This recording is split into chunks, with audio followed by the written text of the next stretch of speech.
Well, it is an amazing day.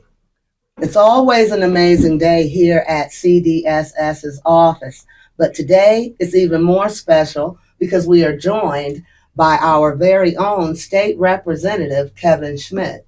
Kevin, how are you today? I'm good. How are you? I'm wonderful, sir. Thank you. Great. And we wanted you to come today, sir, because we wanted you to see some of the homegrown efforts here in Southern Illinois, the very area that you support.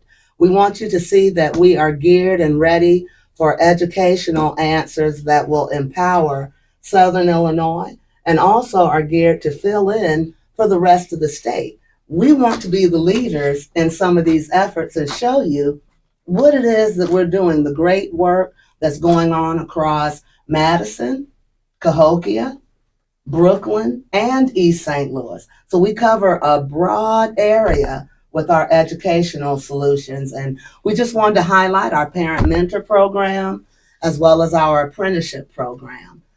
With that, I will, Mr. Wilson, did you have anything you wanted to add in the opening or? Yes, thank you for being here, Mr. Smith, as well as your representative. Yes, I want to start by speaking about some of our services. I want to speak about one of our stronger programs, the Parent Mentor Program. Also a program that is designed to bridge the gap between our homes and our school communities.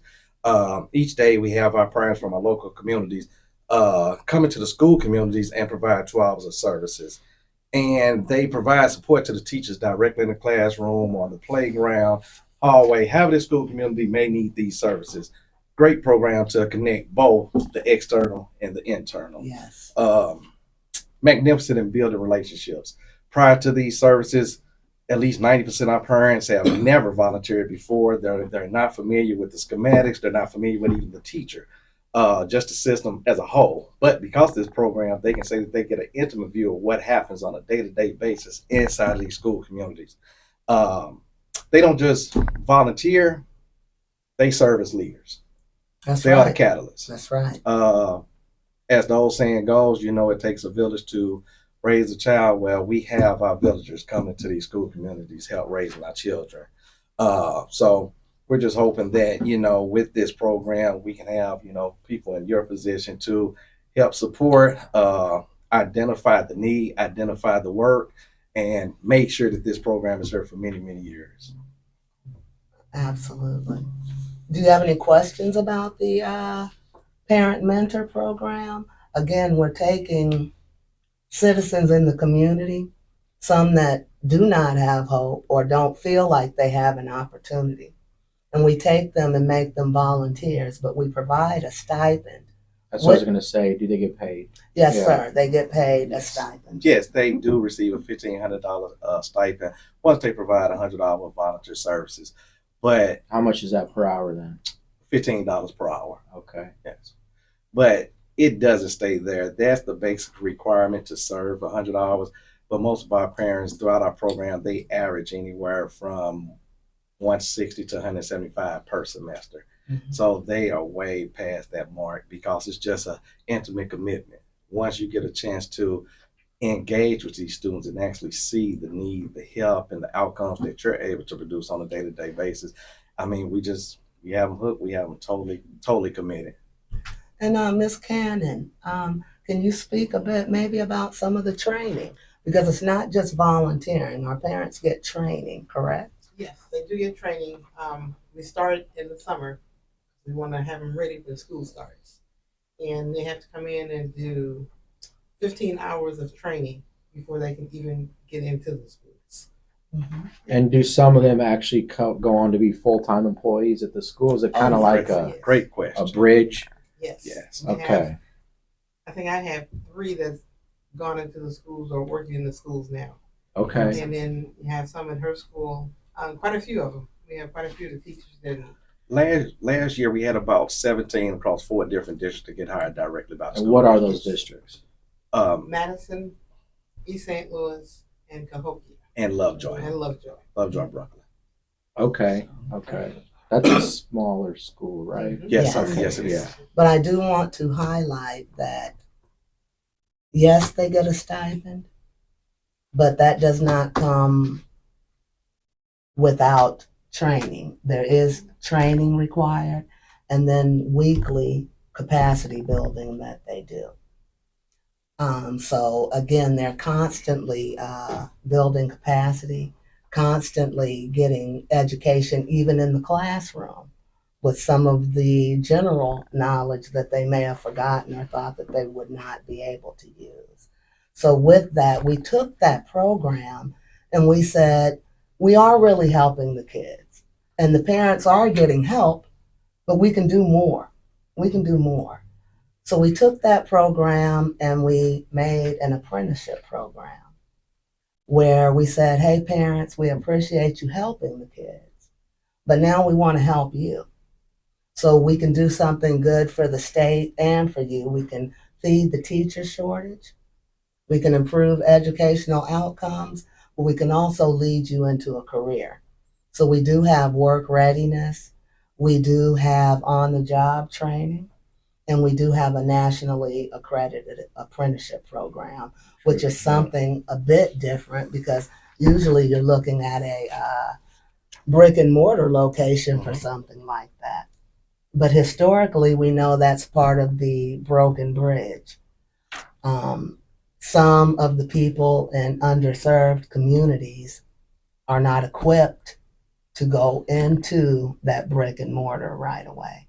They need a bridge program such as ours that allows them to learn some of the math and the English as they're helping their kids, but then also come in with us and learn at a more accelerated rate, get graded, and reach a proficiency to where the Department of Labor will provide them with those certifications. So we're very excited. What's the breakdown from men to women in the program? Wow. Is it a lot of women? Oh, it's just an overwhelming amount of women. Okay. Right now we have a total of probably in our audience, I think we have 8 men out of audience, roughly about 100 volunteers on a day-to-day basis. So are we doing something to maybe get those Yes, ratios we a are. little better? Yes, we are promoting, we are advocating. We're at every social event that we could possibly be in that's catered by the district. Yeah. Any, fraternity, any, stakeholder that has any event that may cater to that audience, we're most definitely present. We are just revisiting some of those household ethics to remind the men that it's not just about the classroom, it's about the parenting skills that are absent without that male being a part of their child's life. So we are doing everything that we possibly can to raise those numbers because we do want to at least have a 60-40 split. We don't want to have a 90-10 split. Yeah, that's extreme. And I do want it to be known that we also, because we are a community organization, there are community meetings for women. And we've recently started one up to where we're trying to attract more men. Because again, that's what we do. We show you that things are possible and that we are here. It's not that hard. You don't have to go across the river, and you may not have to drive all the way up to Belleville. If we get those connections and things here, then we can move mountains. A lot of the households, as you know, are single women. Yes. So when you're talking about who's going to come out to try to empower their family, it's going to be the women. So finding those tools and ideas on how to bring in the men, that's where we currently are. Okay. And where we're very excited because this is something that would work for who's supposed to be the head of the household. I'm traditional, so. And I would like to pause for a minute because Ms. Robinson, would you please say some things that are going out maybe in Madison? You want to talk about Madison? And before you do, that there is Miss Robinson on the wall. Oh, okay. Miss Robinson is a great example of a parent mentor who had enough skills and training that she was able to apply to become a coordinator and begin to lead a pod of parents. Not only that, and I'll tell who you are. I'm going to let you talk the way that you do, please. Hello, I'm Jessica Robson. I'm the coordinator in Madison Middle School, out in Madison, Illinois. Right now, we're working on uh, continuing the program for the rest of the year. And we're also getting prepared for the eighth graders to graduate into high school. So they're planning prom and graduation. We're planning a dance, of course. And all the children are excited about that. Did the kids help out with the standard? I mean, did the parents help out with the standardized testing that was going That's on? going on this week. Yes. Okay. Very good. Very good. Is that all that you would like to share? What about and what role do you hold as well as coordinator? What else do you do? Also a paraprofessional at Lincoln Middle School. Okay. Mhm. I go there and provide services alongside with the teacher for 2 hours a day. Where we also in the classroom where we break out into groups and provide services for students in different levels. As far as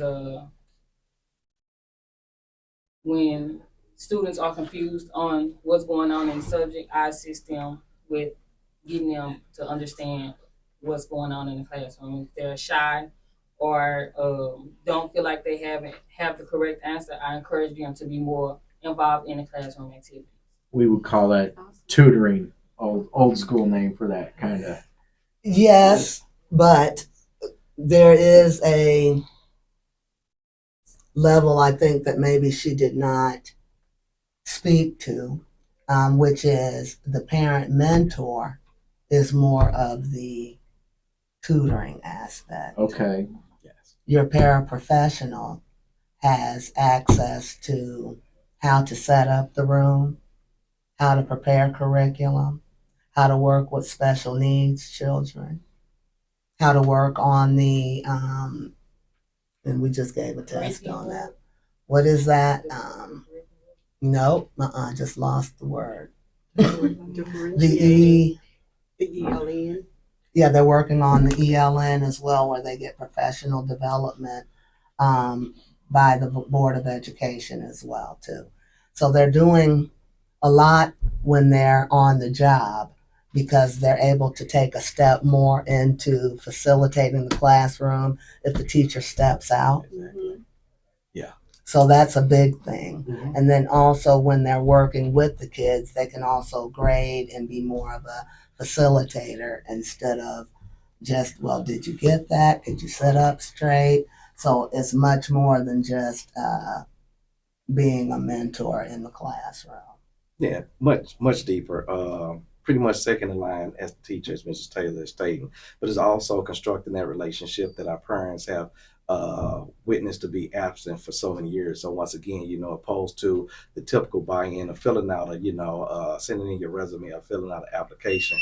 Personnel like Ms. Robson, they're on the floor on a day-to-day basis. So when they're trying to identify the next up and who will become a part of their local school district, personnel like Ms. Robson is already identified because they're there on a day-to-day basis, learning their methods, learning their students, and also just being a replica of what they're looking for before they even begin to look because she's there already. So it placed them in a great position, great position. Ms. McGee, did you have something to add as a former parent mentor and coordinator? Yes, well, my name is Mefrisha McGee. I am the coordinator at Latimer Elementary, that is in Cahokia School District, and I'm also a paraprofessional at Mason Clark Middle School. So I started this program as a parent mentor at Avent, which is Mrs. Orozco's school.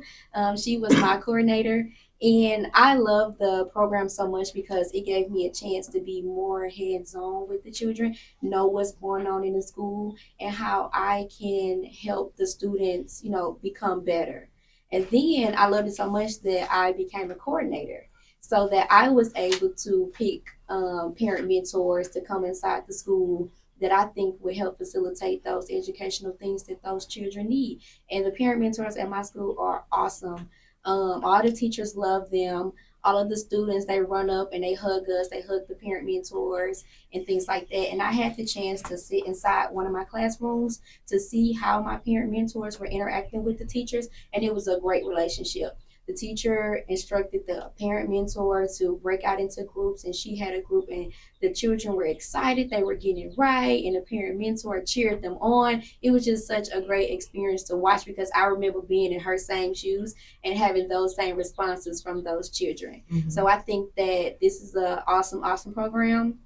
And the how we get to level up within a program, starting off as a parent mentor and moving up as a coordinator, then now I'm in the paraprofessional program, learning how to actually be like a teacher's aide and things like that. I did have the opportunity also to step in and kind of teach a quick lesson to the children, Very good. because the teacher, she had to go to the restroom or make copies or something, and the students they thought it was playtime, and I'm like, oh no, I got a problem for y'all. I put it Right. on the board. I was like, let's do this, so when she come back, she can see that you guys are still practicing the work and that you know what you're doing. So I just really think that this program is a really great program. It's strong, and it's a lot of resources involved.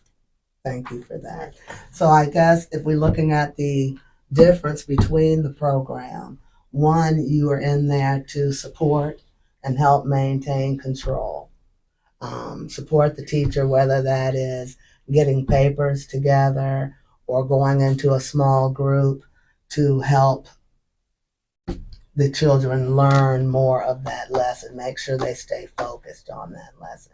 When you are a prestige professional, you are actually able to facilitate that lesson and actually work with kids that do have special needs.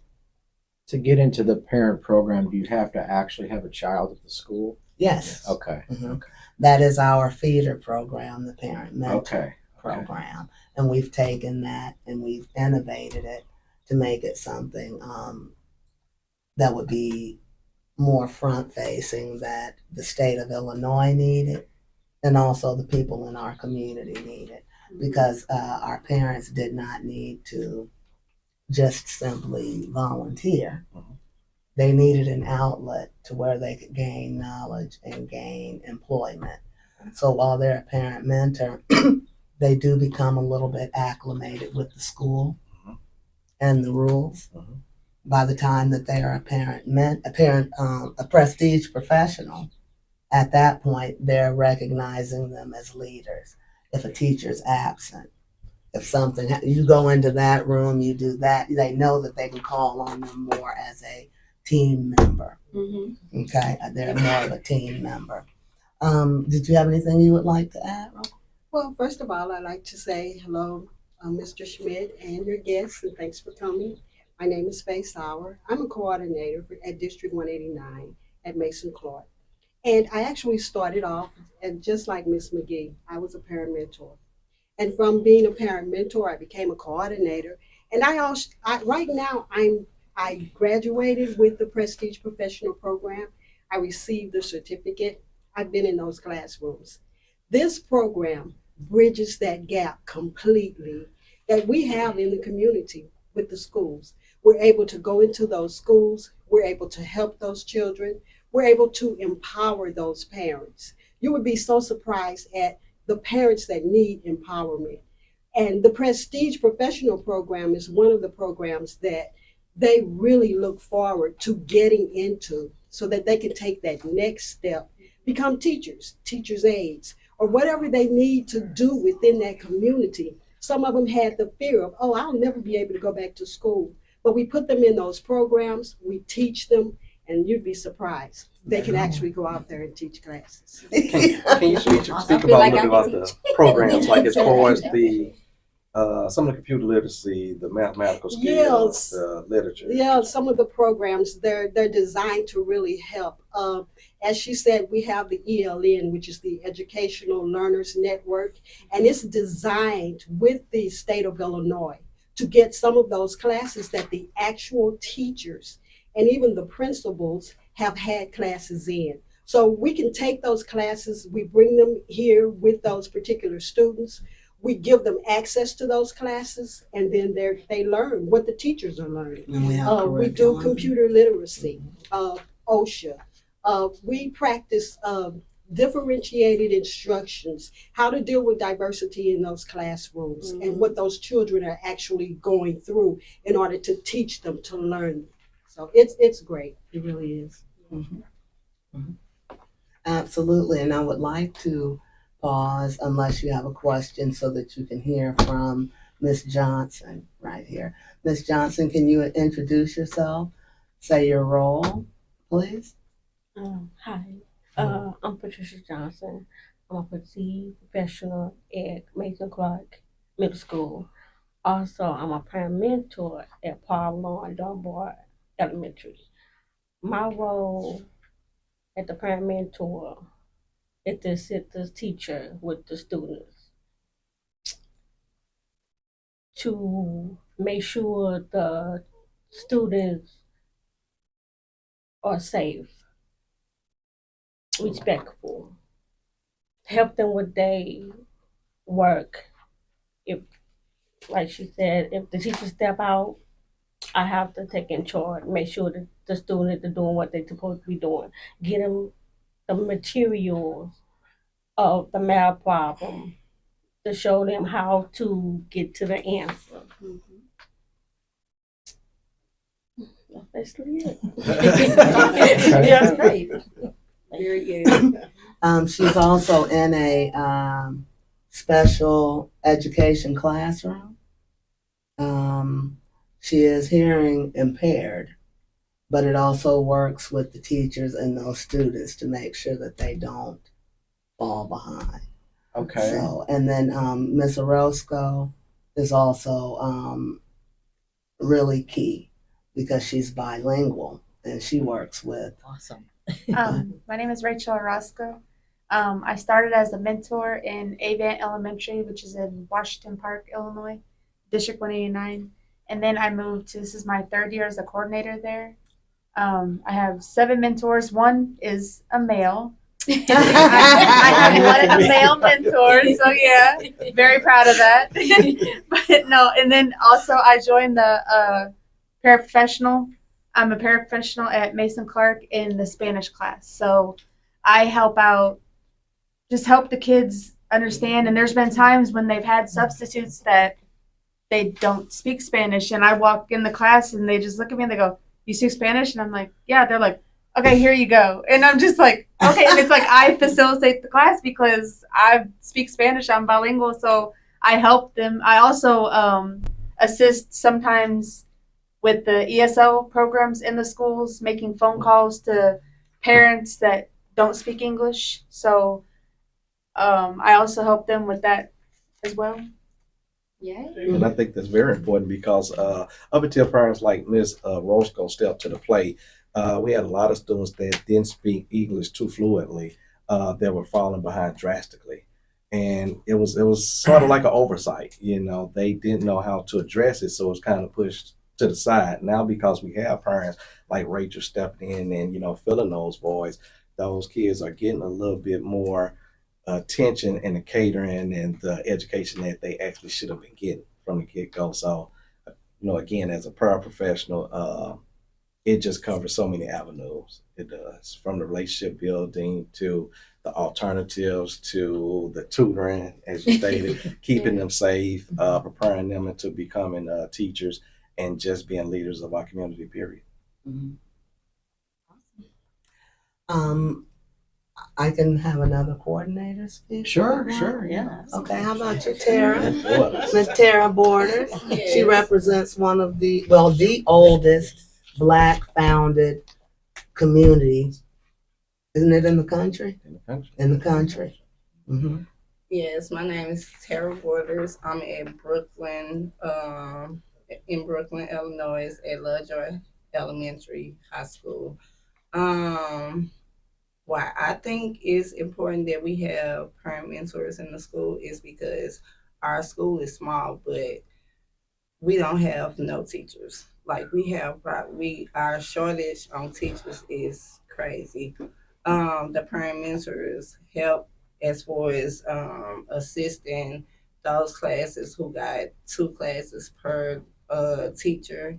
Like some teachers teaching 2 classes at a time. And the parent mentors is important because they go in there, and while the teachers teaching one class, they helping assist the other class with lessons or stuff like that. They help in the cafeteria when they don't have nobody to monitor the kids. They help in the gym. They help outside during playtime, and it's just really important because we don't have that that amount of teachers like every other school have. Um, our, Most of our classrooms small, but they still connected with other classrooms. So by our parent mentors being there, they helping a lot. And if I could push it, like you say, you come from a smaller district, and smaller district typically means a smaller budget, means that you have less teachers. How would you visualize the engagement in a school community without the parent mentors? Oh, it wouldn't be no engagement. They don't. They also help inside the community too. So when they come inside the classroom, they learn how they are needed on the daily. That is a Sometimes they great stay point. more hours just because they're only required to do 2 hours, but sometimes we need them like for 4 hours. Thank you for pointing it out. And not only in Brooklyn, not trying to take the light off you right now, but not only in Brooklyn, our parents on an average, they're only required to provide 2 hours of services per day. But on average, they provide at least 3.5 hours per day. Yet they know they do not receive credit for the extra hour and a half. They want to be there. They feel as though they need to be there. We do have some parents that actually stay from the beginning of school to the closing of school each day. So there is a genuine buy-in with this program. They understand the need, the community understand the need, and together we are addressing a lot of these issues that have been kind of swept under the rug, or there just wasn't enough manpower to address at those times. But now, because of this program, we do. And then you're also talking about historically marginalized people that don't feel like whether they're dressed or they can articulate, or just the general acculturation of not being allowed to enter school settings or office settings. Being able to acclimate them in that way through the parent mentor program is really like a soft start to a job readiness. Yeah. And that's how we used it as a catalyst to get them into an apprenticeship program where they could get work readiness skills, do the resume building, work on English, math, sciences, and also get that proficiency and that certification that they don't have to stay just in East St. Louis. They can go anywhere across the nation. We hope that they stay here and buy in. This is where they are from, and that's what they want to do. We have a lot of teachers that cycle in from outside of the community, where we're saying that we have enough people in all of our scattered communities to have a vested interest in what's happening on the outside of the school as well as the inside of the school. This is a way that we can package this and have everyone do for self. Take your training, do for self. It's not about what can someone give you. Once that door is open and it allows you to walk through the door and say, wait a minute, I made it. Okay, well, now tomorrow I'm going to get dressed. When we think about this program, one other key thing, and this came from the nights of me crying because I didn't know what to do. You get up in the morning and you get ready for work and you hear neighbors cussing out their kids. They haven't been asleep. They've been up drinking or doing whatever. That kid's got to go to school. So either they're late, they're truant, or they're going to school being cussed out. We know at 100% at this point, them parents are going to bed, and they're getting up because they've got somewhere to go with their kids. And then they see people out working and functioning, and that is addiction. They love that. They want to be a part of that. If there's something to catch hold of, it's not going to the liquor store. It's let me get up and be present and make breakfast, get myself ready and my child ready. We want to break this cycle that we see happening. We're a grassroots organization. We know what it's like to march, but we also know what it's like to contribute in a way that fulfills you, educates you, has the ability to pay you, and sustain you so you can stand on your own. And that's what we're talking about. You better say it. That's what we're talking about. Did you have something? Go ahead.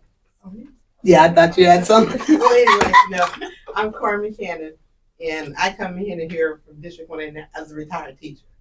When I came here, I was a secretary. Thank you, Ms. Faye. All over Ms. Faye. But I've gone into a lot of the schools when we start them up. I'm like Yes, she is. I'm the starter. So I go into each one of the schools. So I see the differences and what's happening in the schools.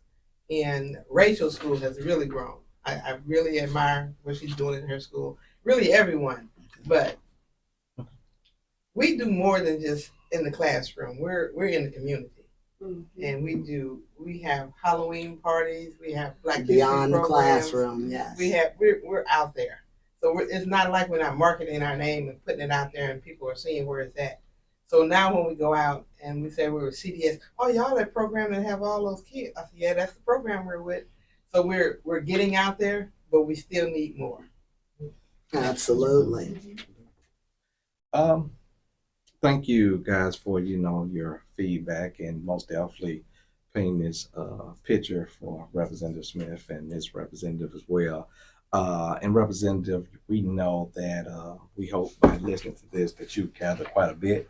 You have quite a bit to chew on and take back and think about, because we know that you care about skilled trades and development. And this, what you heard, exactly what that is. Talking about skilled trades and development and people, economics. We're preparing our parents to be lifelong leaders and partners, leaders of corporations that are community, improving the student outcomes better in the communities. And we hope that, with your iTrade bill, that we can be assisted or somewhat, sit inside of that so that we continue to cultivate and empower our parents as well as our school communities on a day-to-day basis. So we are looking forward to hearing more from you and hear about how you and your party can strengthen these efforts that are given by the school communities and the parents each day. Yes. So you want me to talk about the? Yeah. So the iTrade bill was at 37. It's 38, isn't it? It is Should be right there. I can't see it from here. 3807. 3807 iTrade bill. So He writes so many bills. yeah, they're all four numbers. They're all four numbers. So I just know it as the iTrade bill, but I wanted to say the actual number. So as far as certified programs, sounds like you guys are certified. Yes. Yes, and what it is it's a grant scholarship program, so that it will pay for the students to go through a certification, and it's geared towards trades like plumbing, electrical, carpentry, all the main union trades. So you could go through this program. There's a lot of times the kids don't have the funding to go to trade school. Mm-hmm. So this helps underprivileged individuals bridge that gap, go in, and then when you graduate, you're an apprentice and you're making money right off day one with health insurance, a career that can support a family. So, yes. Representative Schmidt, I would like to say in that, that comes with a bit of a bottleneck because the children or students that are graduating, they have a bit of a waiting period because there's also an age limit for them to get into the trades. So a lot of times, the instructors at the high schools, they can lose those students, or those students may decide to do something else in the interim. So again, we would put our program at the forefront to say, come and still build that general knowledge, contribute to your community, and you can also get the certification here, or after you do your volunteer hours with that, you can turn over and go back there. But we don't want to lose the students. Definitely with ours, there is no waiting time. Yeah. So we want to make sure that we acknowledge that, yeah, we are viable for that, because ours for sure, that student's not going to get out of high school, graduate, and then that contractor and those normal usual bricklayers or pipe fitting, something like that, those people say over and over again, I've got to invest equipment, time, and money in somebody who may not be here. And we want to say, we can get our people here. We recruit and we train all the time. We're in the community, so they don't have to leave the community. So we are definitely one that should be included in that grant. Okay. Yep. Yeah. Right now, I don't know if it's specifically for Should be added to yeah, it. yeah. We can add to that. We Mhm. can add to that. Yes, we can do that. Okay, definitely, definitely. And I would appreciate that. Your visible support in our community today, and I know it's not your first stop, and I won't just say today. You've been here before. Yeah, yeah, yeah. But it means a lot as someone who is going to drive policy, that you get to look at the people that the policy does affect. It affects us in many ways, for where we are, where we want to go, and our equal right to thrive, not just survive, but to thrive. In this way, and moving together, like you see, our first logo over there was People Huddled. Yeah. And what does our lieutenant governor say? If you want to go fast, you go alone. But if you want to go far, you go together.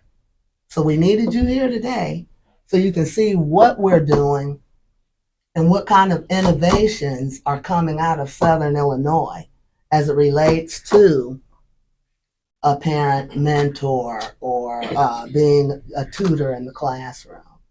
How is this going to be something that works for both? How is it a win-win? How do we improve the educational outcome for the student, build capacity for the parent, and make the parent gainfully employed? And I think some of your agendas will help us to get there. I speak to you again as the CEO of this organization. I speak from the Climate Advisory Council. I speak as the vice chairman of the Reparations Commission. I speak as the executive board member for Indivisible Illinois. When we're looking for solutions, this is a grassroots hub that has a potential to do quite a bit. And we're geared and poised, ready to work with you. We don't do anything here but innovate, and we are pillars of excellence for your state. Is there other programs similar to this in the state, or you're the only one doing this? Like We this, are where you part, bring in- and thank you for asking, our parent mentor program.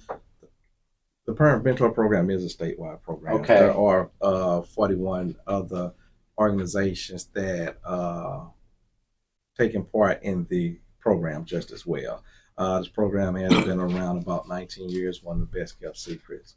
But as far as our prestige professional, no, that is our program. Okay. We did take a step back. We evaluated all the programs that were being facilitated throughout the state, and we wanted to see how we could be unique at our own pace, at our own design.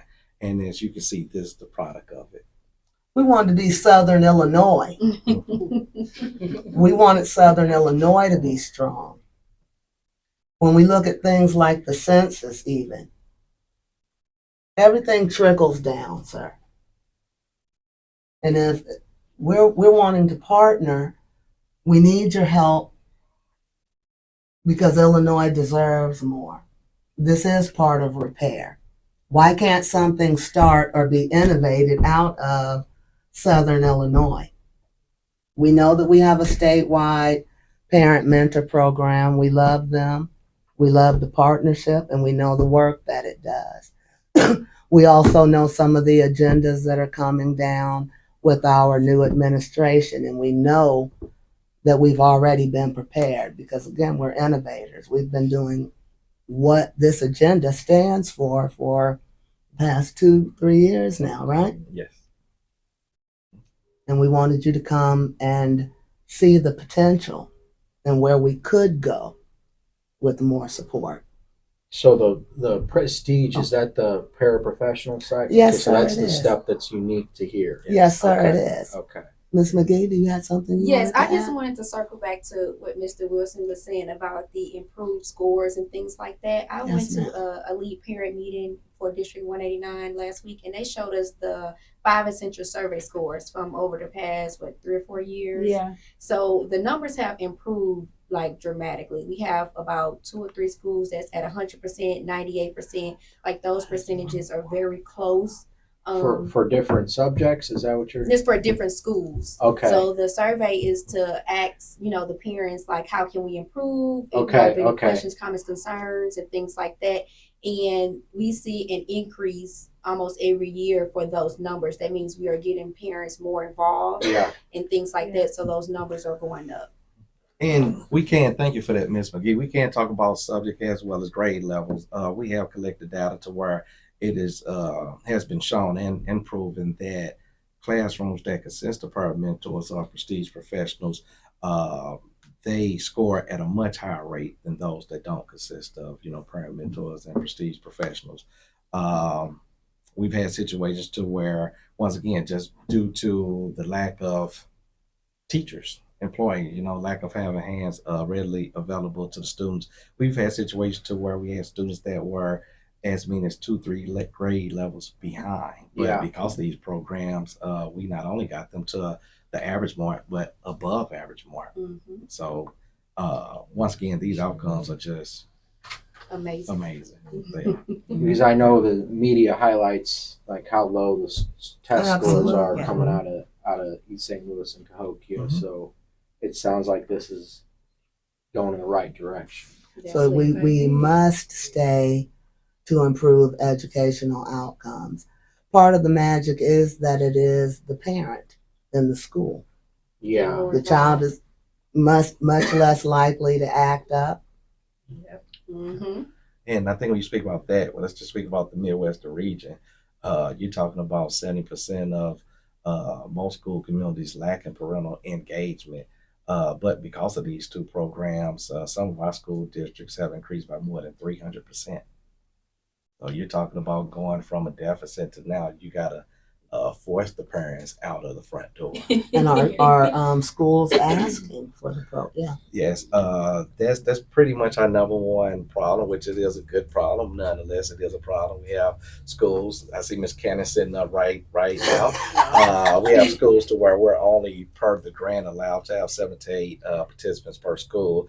But they are requesting, as many as 12 or 16. So we are looking for that additional support, that additional funding, so we can accommodate those requests that are made on a year-to-year basis. Mm-hmm. Most of the time, month-to-month basis. And Ms. Cannon may want to say something about that because she set up what I have parents waiting. They're in line waiting now. Okay. Mm-hmm. We don't just have them have to go out and search and find. I have parents, but I'm like, dang, am I gonna have to get rid of this one to bring this one in? So it's a thing where if we can get more parents into the school, more than 6 or more than 7 would be great also. Which is also the impetus for the leveling up with the prestige professionals. Because how do we get a parent in the room and start to help them build capacity? And we give them an intensive training Then they train on Wednesday, and then we train them on Fridays as well. And then we say, well, you served your time. Goodbye. But you don't have anything else. So we said we cannot, no. We must go in for resumes, cover letters, work readiness, more English, more math, everything. Everything. OSHA to teaching to certification.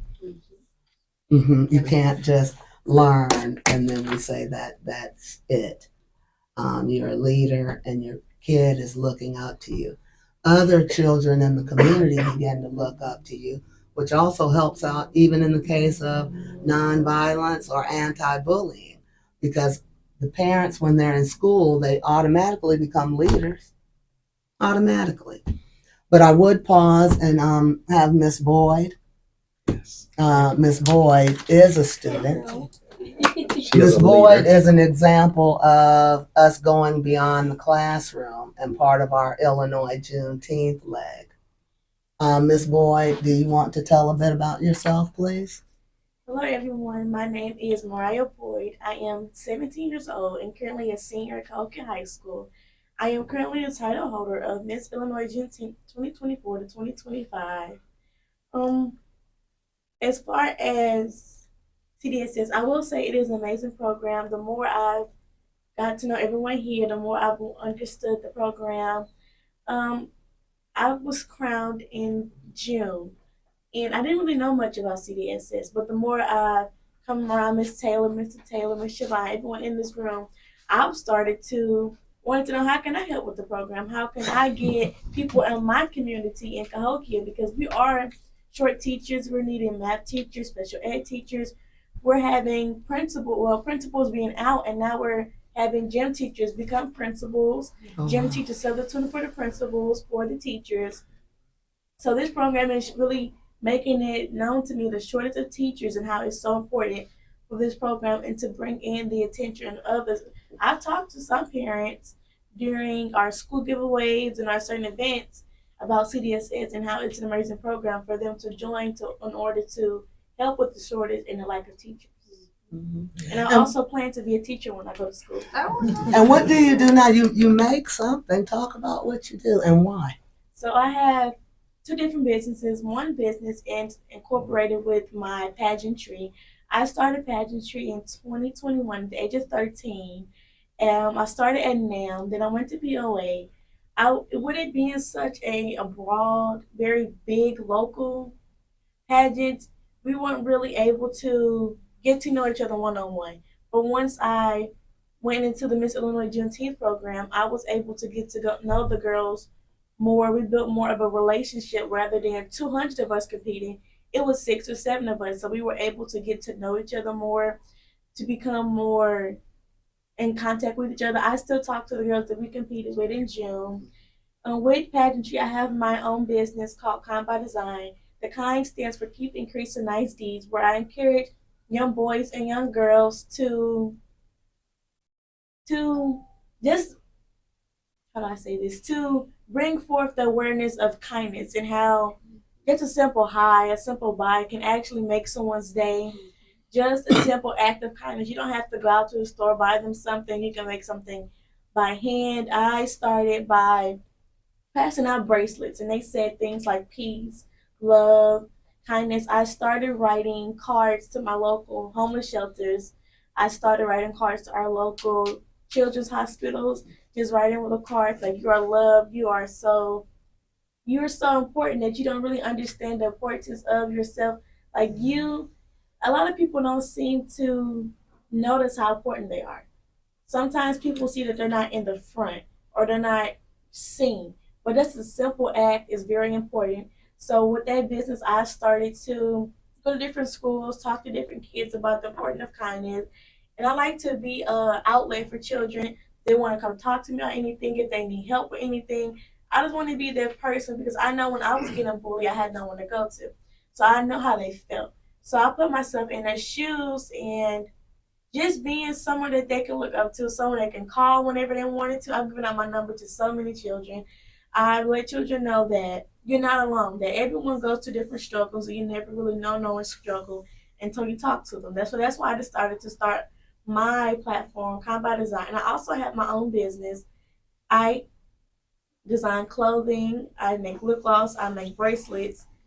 And I'm just trying to show children that you don't have to wait until you're 20, you don't have to wait till you're 30 in order to put yourself out there. You can start doing anything simple to get yourself out there and let people know what you're doing. And we love that. Because we're all about doing yourself. You have any comments? No, it sounds like a great mission here. It's one built out of love and one built out of pull yourself up by your bootstraps. We are in the land of the free and the home of the brave. And sometimes, well, not all the time, you need to invest in yourself. So again, making people see who they are, see how they can benefit the community, and letting them take that home and let it flourish in their house. That's probably the best and most general way that I can put it. Getting a handout all the time makes you expect it more and more. But if you learn to work for it and you build and you get your certifications, that's something that's sustainable. That's why we're community development sustainable solutions. I like it. I do too. Yes. Mr. Taylor, did you have anything over there real quick? Or Well, no, not necessarily, but I would like to say, yeah, thank you for coming. Thank you as well for coming with them. And our organization, what we're made of is the heart. We're like a family. We build our organization like a family. Everybody here is like pretty much family. And there are 136 of us spread throughout this, community, these 4 different school districts right now. But one of the things that I would like to say is, yes, we do like to highlight our youth. She did such a wonderful job in the national competition as well. We held the national competition here at East St. Louis Senior High School this past year, for the 2024-2025 year, and you did such an awesome job. yes, she did. And you did bring some trophy home, didn't you? Yes. Yeah, absolutely. And one of the other things I'd have to say is she blew it out the water when it came to the Miss Illinois Juneteenth pageant. She blew it out the water. She won every doggone every award that there was. Okay, and I mean, I'm just so elated to have such a wonderful young lady like this, and we want to promote your kindness, and we want to promote your clothing line. We actually want to promote your clothing line as well. So keep in contact and make sure that we are able to help you with that, okay? That's another thing that I'd like to say. But we'd also like to say to you, thank you for coming here. We do a lot of things in our community. It's not a lot of times that we have state representatives that come into our community and actually, have a sit down with us about some of the good things that we're doing in our community. So we appreciate you even having the ear to be able to do that. Okay. Yes, sir. Yeah. And also, I would like to thank all of our lovely coordinators. You ladies have come from a long way. You've been with us years on top of years, and we definitely appreciate that, especially starting out as such a small organization and growing, and you guys have been a beneficial to that growth of our organization. That's why we're family. That's why we feel like we're family. And we'd like to, invite you to be a part of that family as well. And like he was saying, we need just some extra resources, and we need to be able to pull down some extra resources from the state so that we can grow this in our community as well as outside of our community. Because this is not the only community that's asking for our program. We've been asked for Mascoutah. We've been asked to bring our program to Mascoutah, but we just don't have the funding. We've been asked to bring it to Belleville, but we just don't have the funding. So if the necessary resources that we need are, coming through people like you. So we need you to advocate for the program so that we can make sure that we have more people involved. One of the things that does happen with our program is people like my lovely wife was saying, Miss Taylor, like she was saying, that there are people in our community that don't feel that they have anything to look forward to. So when they get involved in the program and start becoming a part of their children's school's life, it just makes a whole different change. You should see some of the people in the way that they change. It's like a complete They're in here metamorphosis. now. Yeah, it's like a complete metamorphosis. Seriously though. And then they're more professional after the program as well. And that's one of the things that I wanted to make sure that you knew, that we need the resources to help fund and grow this particular program. So we're definitely going to be at your doorstep in Springfield. Yeah, so be expecting us. And now you can just put a face to the name. Okay? Mhm. Yeah. Thank you very much. My name's Terrence Taylor, by the way. I'm vice president of the organization. Mhm. Thank you, Mr. Taylor. You can always come by Hokie Heights office too. That's right. I did see You your don't have to office go all the over way to there. Springfield. Yes, and thank you for reviewing a powerful reparative education model. That's what this is. If we want to do some reparative education, we would like to be the model to start that in Southern Illinois. Okay. I like it. All right. Thank you. Thank you. Thank you.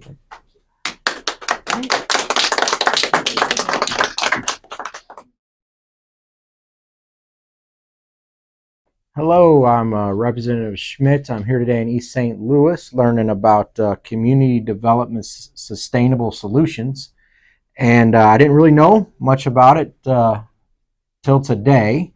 I am in favor of this program. They have a unique program where they're creating paraprofessionals. It's unique to this area. It's something that would be good to be implemented statewide. I'm in favor of funding it and including it in the iTrade grant bill that I have. And I'm just glad to be here and to learn some solutions to some long-standing problems that have been plaguing this region. So thanks for having me today. There you go.